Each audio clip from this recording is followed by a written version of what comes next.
Ambassador Velketh stood before the observation window and watched the distant blue world spin slowly through the darkness of space, her translucent body glowing with a soft violet light that showed her growing unease. The planet was beautiful in a terrible way, covered in swirling white clouds and deep blue oceans that reflected the light of its yellow sun. But Velketh knew better than to be fooled by that beauty, because every sensor reading told the same horrifying story. This was a death world. The Galactic Concord had been watching this planet for more than 3,000 cycles, sending tiny probes to study its surface and catalog its endless dangers, and what they had found made even the bravest species in the galaxy tremble of fear. The gravity was crushing, nearly 10 times stronger than what the gentle Etherian people like Velketh had evolved to endure, and the atmosphere was filled with oxygen, a gas so reactive that it could burn through metal and destroy organic tissue with ease. Water fell from the sky in unpredictable storms that could flood entire regions in hours, and the ground itself would shake and split open without warning, swallowing cities and mountains alike into the burning depths below. Lightning struck the surface thousands of times every single day, and massive storms, with winds that could tear apart the strongest structures, would form over the oceans and march across the land, destroying everything in their path. The temperatures swung wildly, from frozen wastelands where water turned to solid ice, to burning deserts where the heat alone could kill any creature foolish enough to venture out without protection. And yet somehow, life had not just survived on this nightmare world, but had actually thrived and spread across every corner of its hostile surface. Velketh had spent decades studying the creatures of this planet, and each one seemed more impossible than the last. Massive predators that hunted in packs, to the tiny organisms that could survive being frozen, boiled, or even exposed to the vacuum of space. But the most terrifying creatures of all were the ones who had built cities and roads and machines, the ones who called themselves humans. The humans had evolved on this death world and had somehow become its masters, surviving ice ages and plagues and disasters that would have wiped out any other species in the galaxy.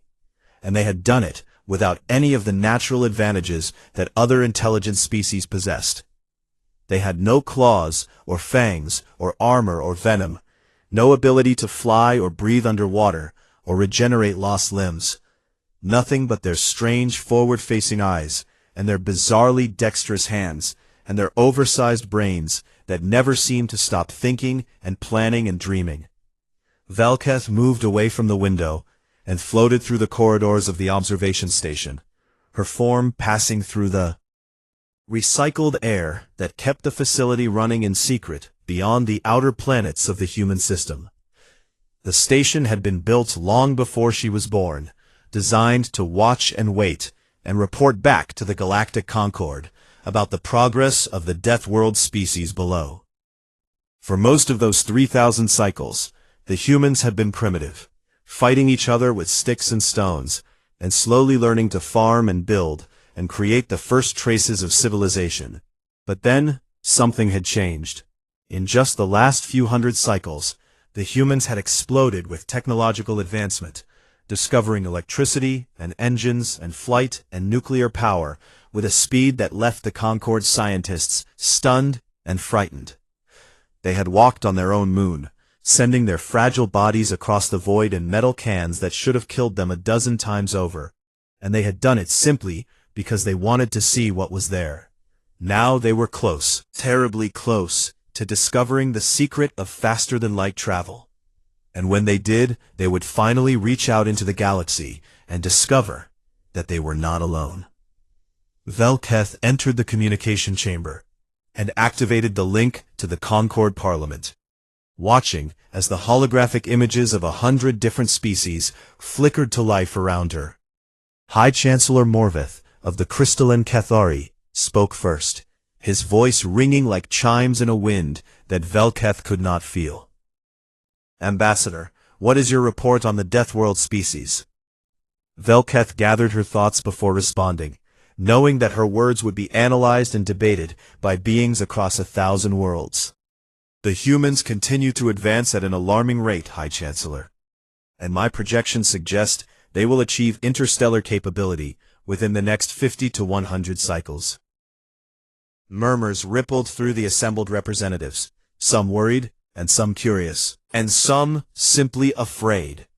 "This is unacceptable," growled Admiral Torvex of the militant hegemony, his scaled face twisting with obvious disgust. "We must quarantine this system before the Deathworlders can spread their violence across the galaxy." "That would violate every principle the Concord was founded upon," countered Speaker Lumineth of the Pacifist Collective, her forearms spread wide in a gesture of peace. "We welcome all species who reach the stars, regardless of their origin. You welcome them because you have never faced a true Deathworld species," Torvex snarled back. "You do not understand what these creatures are capable of." The argument continued for hours, the same debate that had been raging for generations without any resolution, and Velketh listened in silence as the galaxy's leaders talked in circles around the same fears and hopes that had paralyzed them for so long. Some wanted to destroy the humans before they could become a threat, arguing that Deathworld species were historically violent and dangerous, and that it was better to end the risk now than face the consequences later. Others wanted to welcome them with open arms, believing that all intelligent life deserved the chance to join the galactic community, and that the humans might bring new ideas and perspectives that could benefit everyone.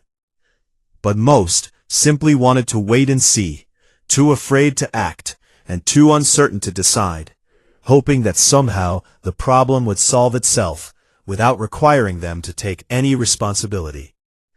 When the session finally ended with no decision made, Velketh returned to the observation window and stared down at the blue world below. Somewhere on that hostile surface, the humans were living their lives, unaware that they were being watched by beings they could not imagine, unaware that their fate was being debated by species who feared them without ever having met them. What would they be like? Velketh wondered when they finally reached the stars and discovered the truth about the universe around them. Would they be the violent monsters that Admiral Torvex feared, spreading war and destruction wherever they went? Would they be the peaceful explorers that Speaker Lumineth hoped for, eager to learn and share and grow alongside their new galactic neighbors? Or would they be something else entirely, something that none of the ancient and wise species of the Concord had ever encountered before? Velketh did not know the answer, and that uncertainty gnawed at her like a wound that would not heal. She had been trained to observe and analyze and predict, but the humans defied every model she tried to apply to them, their behavior shifting between extremes that seemed impossible to reconcile. They created art of heartbreaking beauty and weapons of unimaginable destruction. They showed mercy to strangers and cruelty to each other. They destroyed their own. They were a contradiction wrapped in mystery. And Velketh could not shake the feeling that when they finally emerged from their Deathworld prison, everything would change. The galaxy had waited in uncertainty for 3,000 cycles, and time was running out. Soon, very soon, the humans would arrive, and nothing would ever be the same again. The signal came without warning, bursting across every frequency like a thunderclap that echoed through the silent void of space. Velketh was in the middle of her rest cycle when the alarms began to scream, their harsh tones cutting through the peaceful quiet of the observation station and sending her rushing toward the communication chamber, with her heart pounding in her translucent chest. "What is happening?" she demanded as she entered the room, finding her small crew already gathered around the main console, with expressions of shock and fear painted across their varied faces. "It came from the Deathworld, Ambassador," her chief technician replied, his trembling claws struggling to operate the controls. "A transmission, mathematical in nature, broadcast on every channel we monitor. Velketh felt her body go cold as she processed those words, because there was only one reason why any species would send such a signal. They wanted to be heard. Wanted to make contact. The transmission was simple but unmistakable. A sequence of prime numbers, followed by basic mathematical constants that any intelligent species would recognize. And at the end came something that made Velketh's breath catch in her throat. Coordinates. The humans had figured out where the observation station was hidden, and they were telling the galaxy that they knew they were being watched. "This is impossible," whispered her navigation officer, a young Kethari whose crystalline form flickered with nervous energy. "We were supposed to be invisible, undetectable by their primitive technology." "Their technology is no longer primitive," Velketh replied quietly, staring at the screen as the mathematical patterns repeated again and again. "We underestimated them, and now they have found us." Within hours, the news had spread across the entire galactic concord, and panic rippled through 1,000 worlds like waves from a stone. Dropped into still water. Emergency sessions of the Parliament convened immediately, with representatives screaming at each other through holographic links as the reality of the situation became clear. The humans knew about the Concord, and they were coming. "We must flee," insisted High Chancellor Morveth, his crystalline voice cracking with barely controlled fear. "Abandon the station and withdraw to safe distance before the Deathworlders arrive." "And then what?" demanded Admiral Torvex, his scales flushed dark with anger. "They have proven they can find us once. They will find us again, and next time they might not be so polite about announcing themselves." "Perhaps," Speaker Lumineth said slowly, her calm voice cutting through the chaos, "perhaps this is the opportunity we have been waiting for, a chance to make peaceful contact before any misunderstandings can occur." "Peaceful contact with Deathworlders?" Torvex laughed bitterly. "Speaker, those creatures will tear us apart the moment they see weakness." Velketh listened to the argument rage around her, but her attention was fixed on the sensor readings that continued to stream across her personal display. The humans had not just sent a signal, she realized with growing amazement. They had also launched a vessel. It was crude by Concord standards, all sharp angles and exposed machinery that looked more like a weapon than a spacecraft. And it was burning fuel at a rate that would have been considered wasteful by any civilized species. But it was coming, accelerating toward the outer system at speeds that should have killed the fragile organic beings inside. And nothing the Concord could do would stop it. "They are on their way," Velketh announced, her voice cutting through the chaos and silencing the arguing representatives. "A human vessel launched 3 days ago and is currently on course for this station. Estimated arrival in 17 standard cycles." 17 cycles, someone gasped. "We must destroy them," Torvex declared, slamming his fist against his console. "One ship, 6 life signs, easy targets for our defensive systems." "And start a war with a Deathworld species before we even know their intentions?" Lumineth countered. "That would be madness."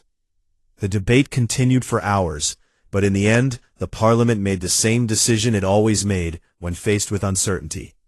They chose to wait. Velketh was ordered to remain at her post and prepare for first contact, to be the face of the Galactic Concord when the humans arrived, and to determine whether these strange Deathworld creatures were friend or foe. It was the longest 17 cycles of her life. She watched the human vessel approach through sensors that tracked its every movement, studying the ship and the 6 brave or foolish souls inside who had volunteered to cross the void in a metal box that could barely keep them alive.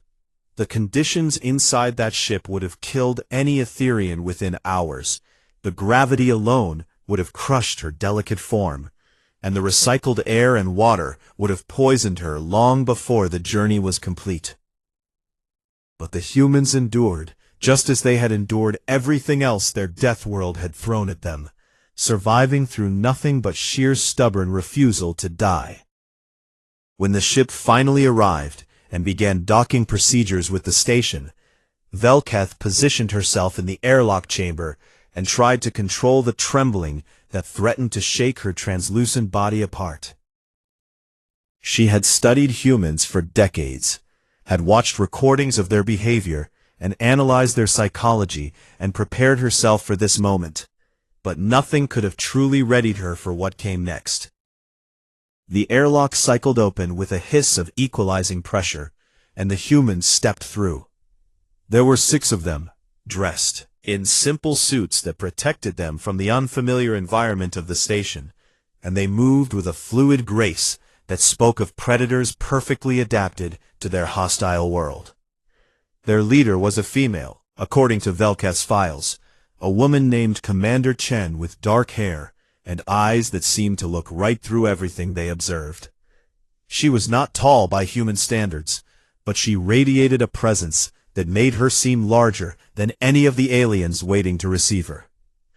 When Chen saw Velketh floating before her, the human's face did something strange and wonderful. She smiled.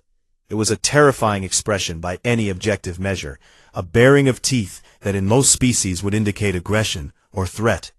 But somehow Velketh knew instinctively that it meant something different for humans. It meant welcome. "Hello," Commander Chen said, her voice warm and steady as the translation systems converted her words into something Velketh could understand. "We have been looking at the stars for a very long time, wondering if anyone was out there, and we are so glad to finally meet you." She extended her hand, palm open and fingers spread, a gesture that Velketh's research told her was a sign of peace among humans. For a long moment, Velketh could not move, could not speak, could only stare at this impossible creature who had crawled out of a death world and crossed the void of space just to say hello. Then slowly, carefully, she reached out with her own translucent limb and touched the human's hand. It was warm, so warm that it almost burned, and the strength Velketh could feel beneath that soft skin made her fully understand for the first time just how dangerous these beings truly were. But Commander Chen's grip was gentle, controlled, careful not to harm the fragile alien before her. And in that moment, Velketh realized that everything the Concord thought they knew about Deathworlders might be wrong. The humans had arrived, and they had come in peace. But whether that peace would last, only time would tell. The humans were nothing like what Velketh had expected, and that was both wonderful and terrifying in equal measure. In the days following first contact, Commander Chen and her crew were given quarters on the observation station, while representatives from across the Concord traveled to meet them, and Velketh found herself spending more and more time with these strange Deathworld creatures. She could not stop watching them, studying the way they moved and spoke and interacted with each other, trying to understand the contradictions that seemed to define everything about their species. They were predators. That much was obvious from the way their eyes tracked movement, and the coiled tension in their muscles that never fully relaxed. But they did not hunt the other species on the station. Instead, they talked and laughed and asked endless questions about the galaxy and the civilizations that filled it, their curiosity burning like a fire that nothing could extinguish. Commander Chen was particularly fascinating, a woman who had led soldiers into battle and watched friends die under her command, yet who spent her free time reading poetry and growing small plants in containers she had brought from Earth. "How can you be both things?" Velketh asked her one evening as they sat together in the station's observation lounge, watching the stars wheel slowly past the window. "How can you be a warrior and a gardener, a killer and a creator?" Chen was quiet for a long moment, her dark eyes reflecting the distant light of 1,000 suns. "That is what it means to be human," she finally replied, her voice soft but steady. "We are not one thing or another. We are everything all at once, the good and the bad and everything in between." She reached out and touched one of her tiny plants, a fragile green thing that should not have been able to survive the journey through space. On our world, everything is trying to kill you. The weather, the animals, the diseases, even the ground beneath your feet. And to survive, you have to be willing to fight, to hurt, to kill if necessary. But that same world is also beautiful, she continued, full of life and color and wonder that takes your breath away. And to truly live, you have to be able to see that beauty, to create it, to cherish it, even when everything around you is burning. We are not monsters, Ambassador. We are survivors, and survivors learn to hold on to both the darkness and the light. Velketh considered Bo's words carefully, turning them over in her mind like precious stones as she tried to apply them to everything she had learned about humanity. The other members of Chen's crew were equally complex, each one a walking contradiction that defied simple classification. Dr. Marcus Webb was the ship's physician, a tall man with gentle hands who had spent years working in disaster zones on Earth, treating the sick, wounded, without asking for payment or recognition. He had seen more death and suffering than most Concord species would encounter in a dozen lifetimes, yet he remained kind and hopeful and dedicated to healing rather than harm. "Why do you do it?" Velketh asked him as she watched him examine one of her crew members who had developed a minor illness. "Why do you spend your life helping others when your world has given you every reason to be selfish?" Webb smiled, that strange human expression that still made Velketh slightly nervous, even though she had learned it meant no threat. "Because someone has to," he answered simply. "Because if everyone only looked out for themselves, we would have destroyed each other long ago. And helping others is how we prove that all our struggling and suffering actually means something." Lieutenant James Park was the ship's pilot, a young man who could navigate through asteroid fields and gravity wells with an instinctive skill that left Concord pilots in awe. But when he was not flying, he spent his time creating paintings of the places he had seen, capturing the beauty of nebulae and star clusters in colors that seemed to glow with their own inner light. "Flight and art are not so different," he told Velketh when she asked about his unusual hobby. "Both require you to see the universe as it truly is, not as you expect it to be, and both let you touch something bigger than yourself, even if only for a moment." Chief Engineer Sofia Rodriguez could repair anything with the limited tools and materials available to her, improvising solutions that Concord engineers had never considered because their technology had never forced them to be so creative. She had grown up poor on Earth, learning to fix broken machines because her family could not afford to replace them, and that skill had carried her all the way to the stars. "Necessity is the mother of invention," she explained with a grin when Velketh marveled at her abilities. "When you cannot afford to fail, you find a way to succeed, no matter how impossible it seems." Security Officer David Okonkwo was a soldier, trained in combat and tactics and the art of violence. But he was also a philosopher who spent hours discussing ethics and morality with anyone who would listen. "War taught me the value of peace," he said when Velketh asked how he reconciled his two natures. "When you have seen what violence truly does, you understand why it should always be the last resort, not the first.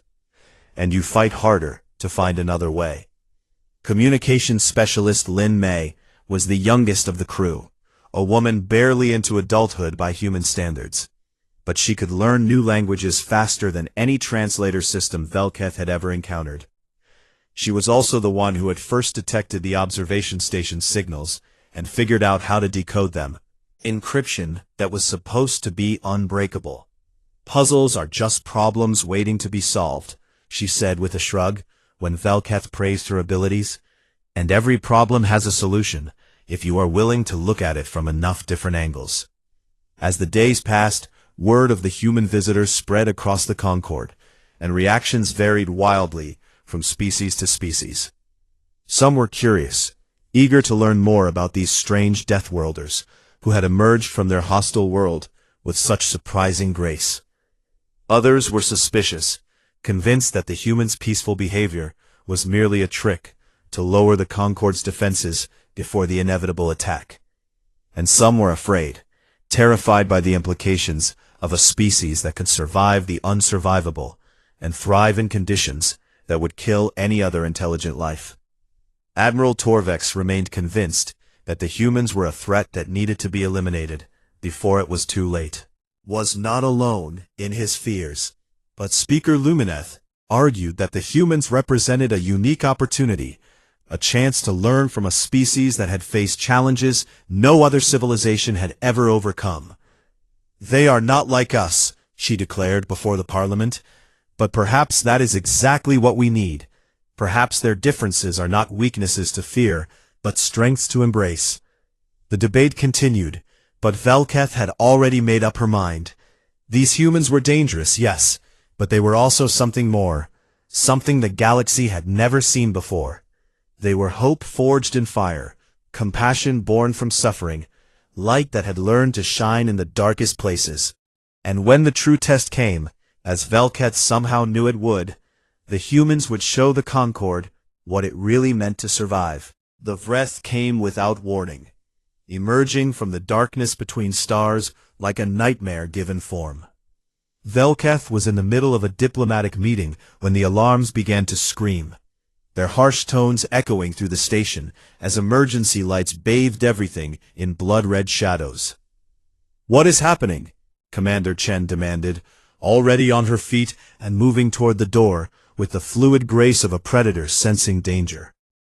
"I do not know," Velketh replied, her translucent form flickering with fear as she accessed the station's sensors.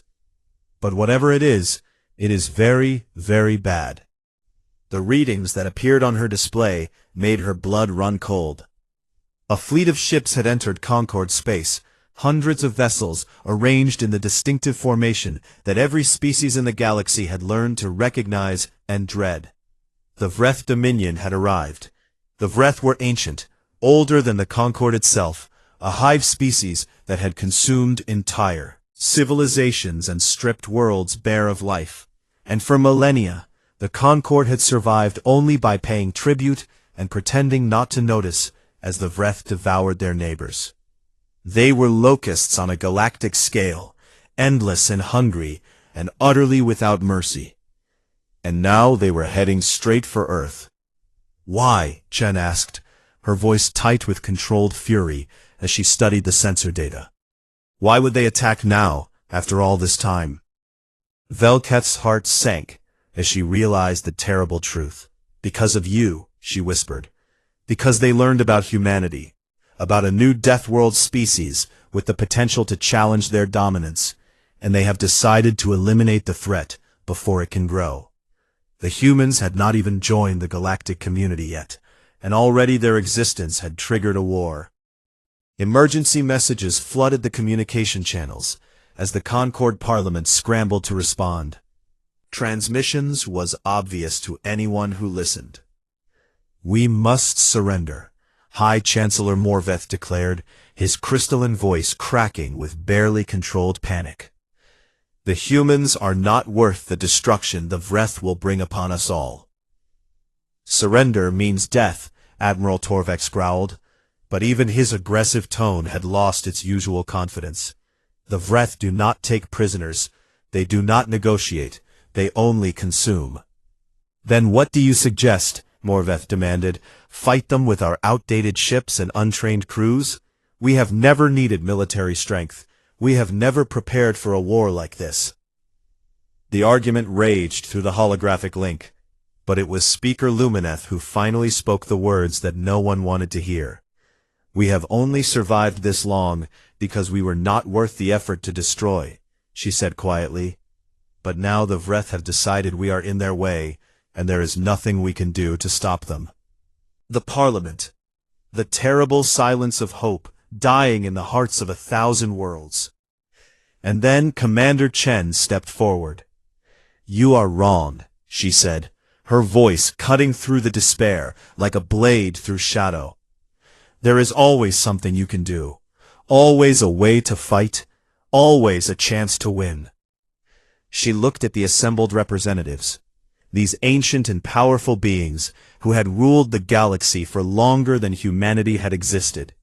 And she showed them her teeth in that strange human expression that could mean so many things. "You have been paying tribute to bullies because you thought you had no choice," she continued. "You have been surviving by being weak and quiet and hoping the monsters would not notice you. But that is not living, that is just waiting to die. We are humans, we are Deathworlders, and on our world we learned long ago that the only way to deal with predators is to become more dangerous than they are." Forward, his eyes narrowing with sudden interest. "You have one ship," he pointed out. 6 people. How can you possibly hope to fight a Vreth extermination fleet?" "We cannot," Chen admitted. "Not alone. But you have ships and people and technology beyond anything we have ever imagined. All you lack is the will to use them." She turned to face the holographic images of 100 different species, her small human form somehow seeming to fill the entire room. "We will teach you," she declared. "We will share everything we know about fighting and surviving and winning against impossible odds. We will show you how Deathworlders think and plan and never ever give up. And in return, you fight with us, not as prey hoping to be eaten last, but as warriors who have decided that they would rather die standing than live on their knees."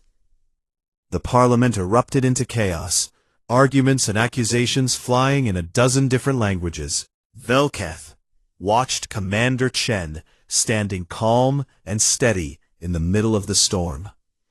This was what it meant to be human, she realized. This refusal to accept defeat. This stubborn belief that there was always another way. This fire that burned even in the darkest night. The decision was not unanimous. Some species chose to flee, and others chose to surrender. But enough of them chose to fight. 12 species united under human leadership, forming a fleet that had never existed before, combining technologies and strategies in ways that no one had ever attempted. The humans taught them tactics born from millennia of warfare, how to use terrain, timing, and deception to overcome superior numbers, how to strike hard and fast, and vanish before the enemy could respond. Chief Engineer Rodriguez worked with Concord scientists to modify weapon systems and improve shield generators, finding creative solutions that the more advanced civilizations had never considered, because they had never needed to improvise. Lieutenant Park trained alien pilots in the art of aggressive maneuvering, pushing their ships beyond the limits anyone had thought possible. Dr. Webb established medical protocols for treating species he had never encountered before, adapting human battlefield medicine to save lives that would otherwise have been lost. And Commander Chen coordinated everything, her mind holding the shape of the entire battle even as chaos erupted around her. The Battle of the Threshold, as it would later be called, lasted for 7 terrible days. The Concord fleet met the Vreth at the edge of the solar system, and for the first time in recorded history, the ancient predators found prey that bit back. It was brutal and bloody, and so many died, ships burning in the void, and crews screaming their final moments into silent space. But the line held. The humans fought like the Deathworlders they were, taking risks that no sane species would consider, sacrificing themselves to buy time for others, refusing to retreat even when all hope seemed lost. And slowly, impossibly, the tide began to turn. The Vreth had never faced an enemy like this, had never encountered species who would rather die than surrender, and they did not know how to respond. When their flagship finally fell, torn apart by a coordinated assault that should not have been possible, the surviving Vreth vessels broke formation and fled into the darkness. The galaxy held its breath, waiting to see if they would return. But they did not. The Deathworlders had emerged, and the monsters had learned to fear them. The galaxy was changed forever, and everyone knew it. In the weeks following the Battle of the Threshold, Representatives from across the Concord gathered to decide what would happen next, and for the first time in millennia, there was actual hope in the air. The Vreth had been broken, their extermination fleets scattered, and their reputation for invincibility shattered by a coalition of species who had finally learned to fight back. And at the center of it all stood the humans, these strange Deathworlders who had emerged from their hostile world and taught the galaxy what it meant to stand together.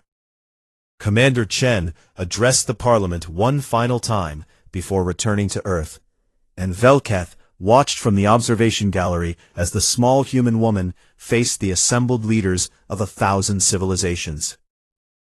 "We did not come to the stars looking for a war," Chen said, her voice carrying clearly through the vast chamber.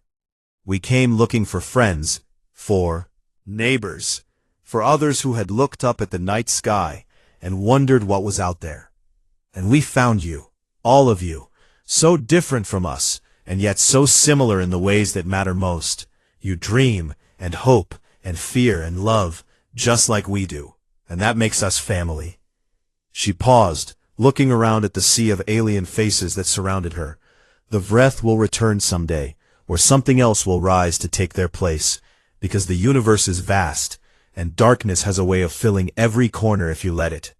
But you are not alone anymore. Earth is not alone anymore, and together we can face whatever comes. High Chancellor Morveth rose from his seat, his crystalline form catching the light in ways that made him seem almost to glow. "What do you propose, Commander Chen?" he asked, his voice carrying a weight of authority that had been absent during the crisis. "What kind of future do you envision for our peoples?" Human smile that no longer frightened Velketh the way it once had. "A true alliance," she answered, "not of submission or tribute, but of mutual respect and shared strength. You have knowledge and technology that we cannot imagine, and we have something you have been missing for far too long." "And what is that?" "Hope," Chen said simply. "The stubborn, stupid, wonderful belief that things can get better if you are willing to fight for them. That is what Deathworlders bring to the table. Not just our capacity for violence, but our refusal to give up." The vote that followed was not unanimous. Some species still feared the humans and what they might become, and others resented being shown that their ancient and advanced civilizations had been hiding from dangers they could have fought all along. But the majority chose hope. The Galactic Concord was dissolved and reformed as something new. The Unified Alliance, with Earth as a founding member alongside. The 12 species who had fought at the Battle of the Threshold, academies were established where human tactics and strategies could be taught to those who had never needed to learn them. Where the hard-won wisdom of a death world could be shared with those who had lived gentler lives. And on Earth itself, everything changed. When Commander Chen returned home, she was greeted as a hero by a population that was still struggling to process the revelation that they were not alone in the universe. But she refused the titles and honors they tried to give her, insisting instead that she was just one person among billions who had earned the right to stand among the stars. "We are all Deathworlders," she reminded them. "Every single one of us carries the strength of our world inside us, and now it is time to use that strength to help others." Velketh accompanied Chen to Earth, the first Etherean to ever set foot on the hostile surface of a death world. She found there amazed her. The planet was everything the old reports had described, dangerous and chaotic, and filled with threats that would have killed her in moments without the protective suit she wore. But it was also beautiful beyond words, with sunsets that painted the sky in colors she had never imagined, and storms that crackled with wild energy, and oceans that stretched to horizons she could barely comprehend. And the humans who lived there were just as beautiful in their own way, laughing and crying and fighting and loving with an intensity that made Velketh understand why they had become what they were. "Your world forged you," she told Chen as they stood together on a cliff overlooking a vast blue ocean. "All of this chaos and danger and beauty, it made you strong enough to survive anything." Chen nodded. the wind from that deadly world whipping through her hair. "It also taught us to appreciate what we have," she replied. "Can be taken from you in an instant. You learn to treasure every moment, every connection, every breath." She turned to face Velketh, her dark eyes shining with something the Etherian had learned to recognize as love. "That is what we want to share with the galaxy. Not just our ability to fight, but our ability to feel, to care, to believe that life is worth protecting, even when it hurts." Velketh thought about those words as she prepared to return to Etherian space, carrying with her memories and experiences that would change her people forever. She had come to the observation station afraid of what the Deathworlders might become, and she was leaving as a friend and ally of humanity, convinced that the galaxy was better for their presence. Before she departed, she recorded one final observation report, a summary of everything she had learned during her time with the humans. Her closing words would be translated into 1,000 languages and inscribed on monuments across the stars. "We waited in fear for what the Deathworld would produce, uncertain whether we faced friends or enemies, hoping that somehow the danger would pass us by. We did not expect protectors, we did not expect teachers, we did not expect beings who would risk everything to defend people they had never met. But the humans taught us that the harshest crucibles forge the brightest souls, and that even predators can choose to shepherd the weak. They emerged from their world of fire and storm and death, not as conquerors seeking to dominate, but as guardians reaching out to help. And in doing so, they showed us what we could become if we stopped hiding from the darkness and learned to shine our own light." The stars, once cold and silent and terrifying, now burned with new promise. And at the heart of it all, spinning through the void like a tiny blue jewel, the death world called Earth continued to nurture the most unlikely heroes the galaxy had ever known. They had waited in uncertainty, and what emerged was hope.